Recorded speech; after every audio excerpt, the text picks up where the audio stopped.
Pemirsa, Menteri BUMN Erick Thohir mengambil langkah tegas dalam rangka bersih-bersih BUMN, dan berikut kita dengarkan kembali pernyataan Erick Thohir, Menteri BUMN.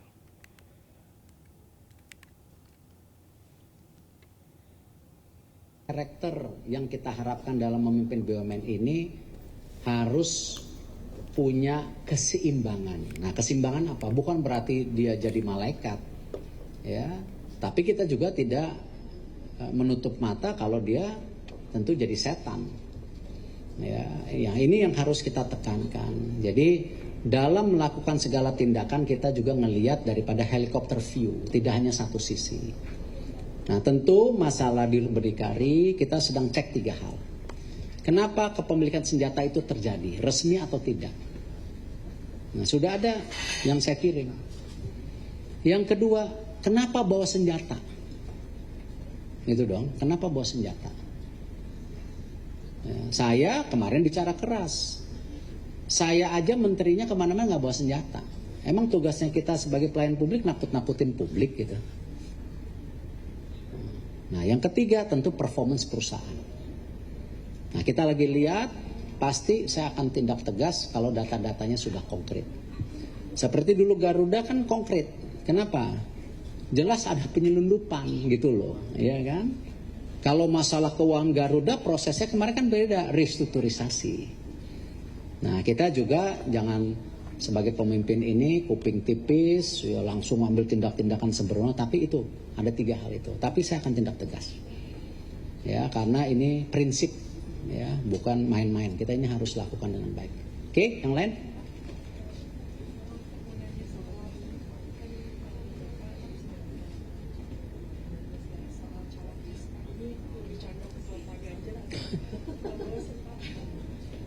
Saya rasa begini, saya tegak lurus kepada Bapak Presiden. Saya ini Menteri BUMN.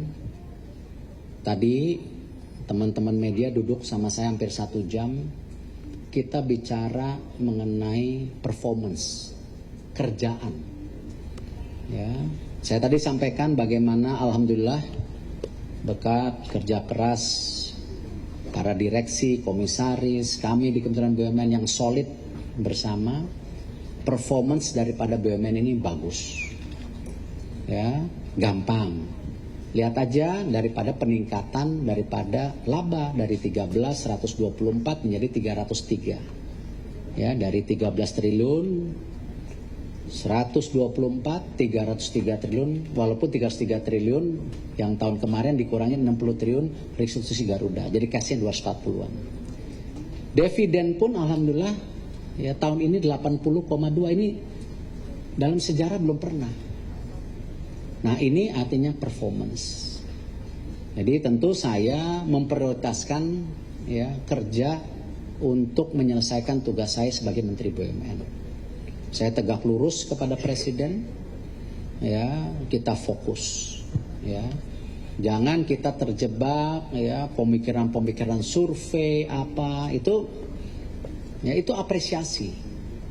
Tetapi kan kita tahu konteksnya di politik Indonesia juga kalau bicara capres wapres itu apa? Keputusannya partai harus 20%. Nah, saya kebetulan nggak punya partai. Artinya apa? Udahlah. Ya kita fokus yang ada di depan mata kita, ini kerjaannya banyak, ya alhamdulillah juga lagi bagus, kita harus jaga itu, ya. Pak, penekanan sedikit soal cawapres, Pak, kan harus dari partai katanya. Ada nggak partai soal cawapres, Pak, kan harus dari partai katanya. Ada nggak partai yang sudah merapat? Ya kembali gini, saya dalam bicara politis ini hati-hati. Ya jangan sampai nanti justru kita lebih banyak politik daripada performance di BUMN-nya. Nah alhamdulillah performance di BUMN bagus. Bukan karena kerja saya sendiri, karena kerja sama-sama tim saya. Seperti dulu saya di Asian Games. Apapun penugas lainnya itu teamwork gitu. Nah saya tidak mau terjebak politik. Ya yang ada hari ini fokus aja kerja dulu. Ini banyak dan ini manfaatnya banyak buat rakyat juga ya.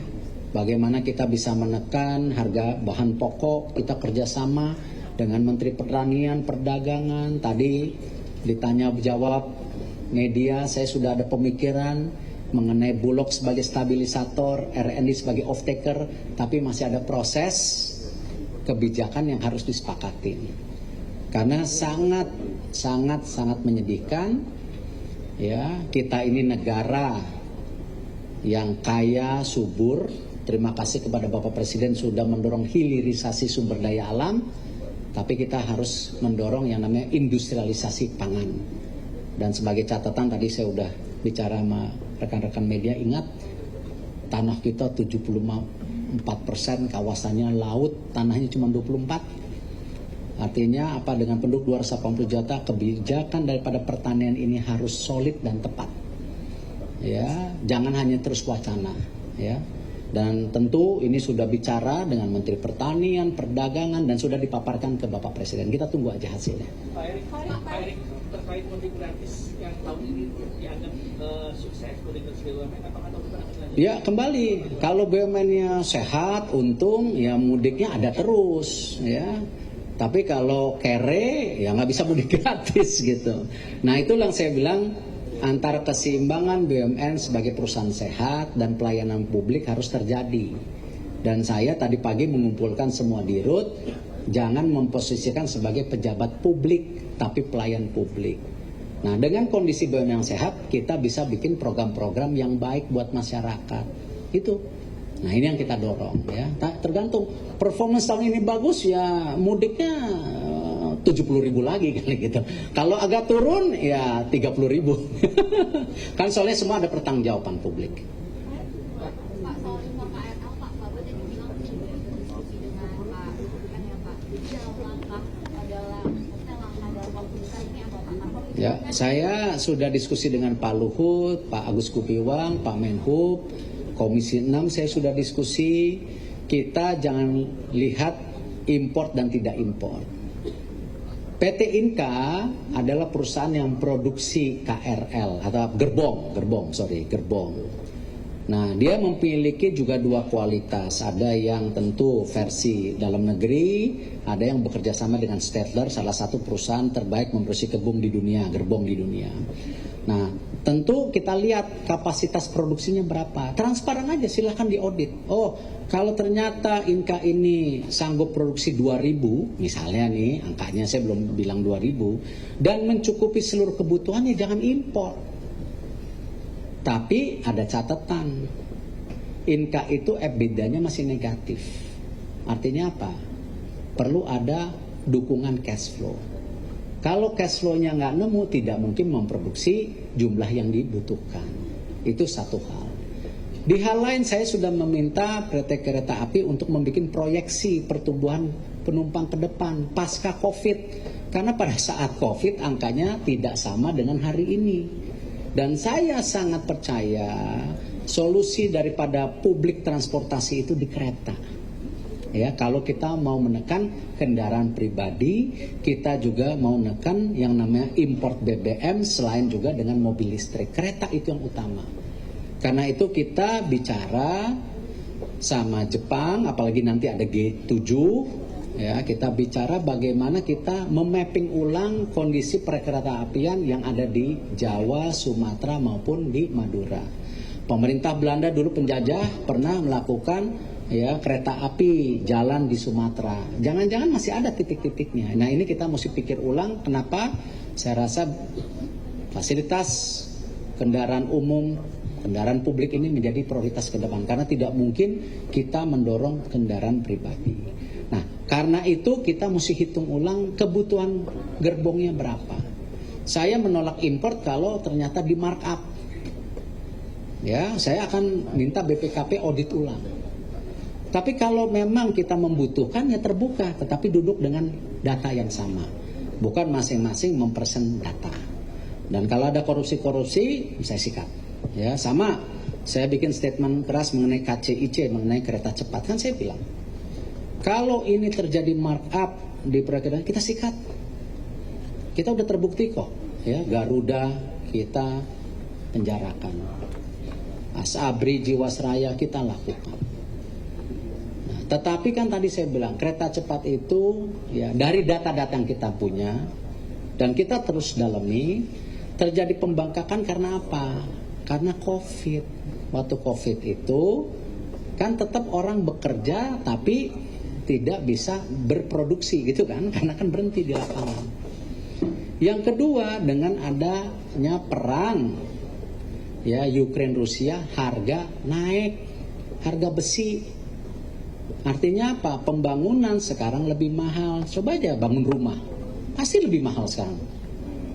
Dan kalau kita lihat juga, salah satu income terbesar Republik ini juga dari apa? Hilirisasi nikel untuk baja. Nah ini yang memang sekarang membutuhkan. Jadi itu harga-harganya kenapa juga di KCIC lagi ada ini. Ya. Udah. Ya.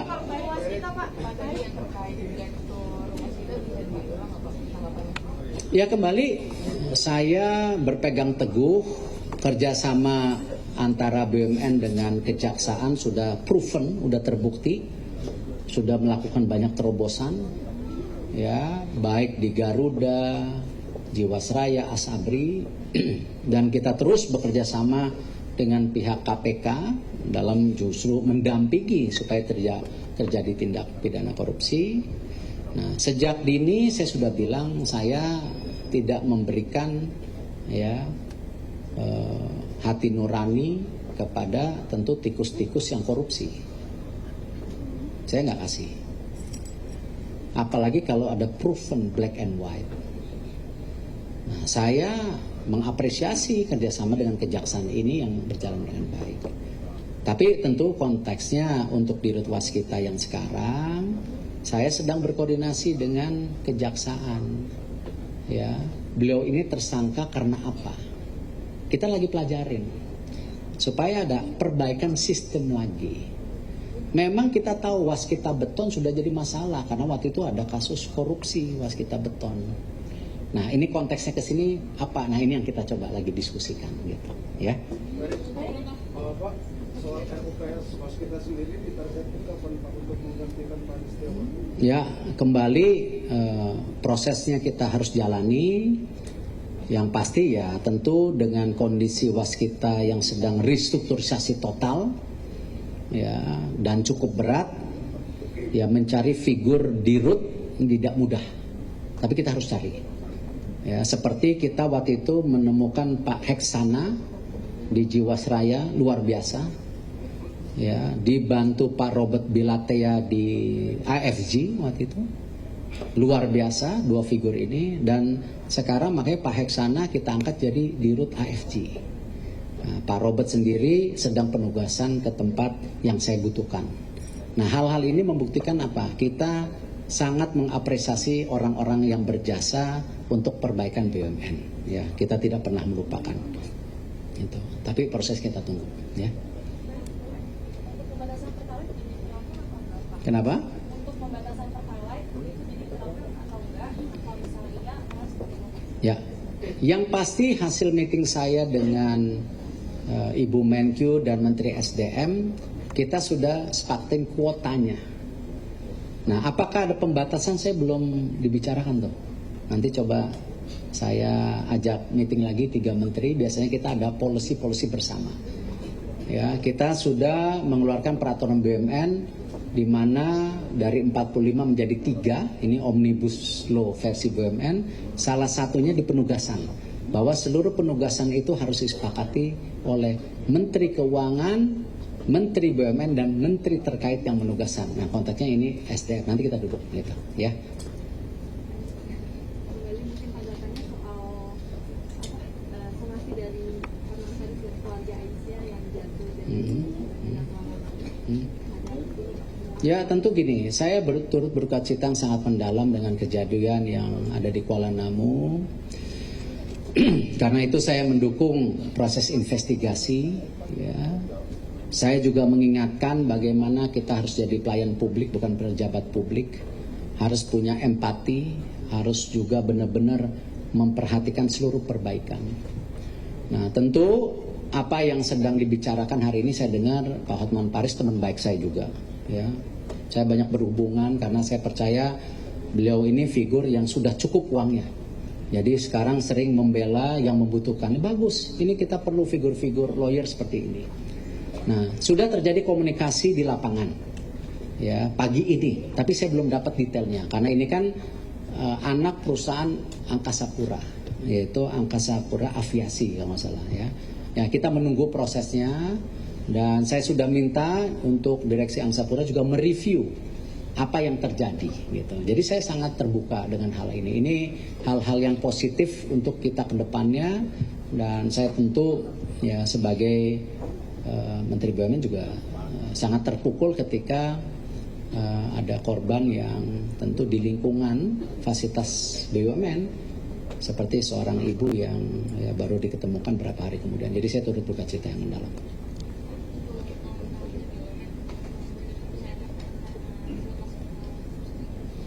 Ya saya rasa gini, kita tidak mentoleransi korupsi. Karena itu kita sejak awal mendorong daripada bersih-bersih BUMN. Dilandasi dengan core value. Tetapi kan kembali saya bicara, ya, yang namanya individu atau oknum kan saya tidak mungkin bisa tahu sedemikian detail. Ya, tapi kita mendorong proses hukum. Nah, yang penting kan sekarang kita lihat bahwa kepercayaan publik ini terganggu. Tetapi kalau kita lihat kan kinerja kita juga baik, ya. Dilihat dari tentu tadi dividen, profit, ya. Apakah tentu di bursa komparasi antara performance BUMN ini kita lakukan. Ya, ini tentu kita dorong, kita jaga. Ya, jangan juga saya tidak mau nanti ya seakan-akan saya menutup mata. Enggak, saya tidak toleransi. Tapi performance secara besar bagus. Ya, ini yang kita harus pertahankan menjadi sebuah keseimbangan. Ya, terima kasih ya.